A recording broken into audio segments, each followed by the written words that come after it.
खासदार संजय राऊत यांनी पंतप्रधान नरेंद्र मोदी यांच्यावर टीका केली आहे। नरेंद्र मोदींची तब्येत बिघडली आहे, त्यांना उपचाराची गरज आहे असं संजय राऊतांनी म्हटलंय। भाजप मोदींचा छळ करतोय, मोदींना विश्रांतीची गरज आहे असं संजय राऊतांनी म्हटलंय। नाहीतर लोक विश्रांती देतील अशी प्रतिक्रिया देखील आता उद्धव बाळासाहेब ठाकरे पक्षाचे खासदार संजय राऊतांनी दिली। देवेंद्र फडणवीस यांचा अभ्यास कच्चा आहे। त्यांनी मुळात नरेंद्र मोदी यांची प्रकृती बिघडलेली आहे आणि मोदींना जेव्हा शिंका येतात, खोकला येतात, तेव्हा त्यांच्या खाली चेला चपाट्यांना येतात। व्हायरल आहे। त्यांनी मोदींचं भाषण ऐकावं।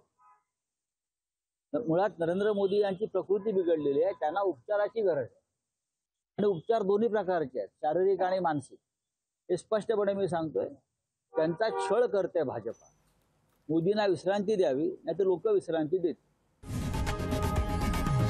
लोकशाही मराठी ऐका, पहा, जागरूक रहा।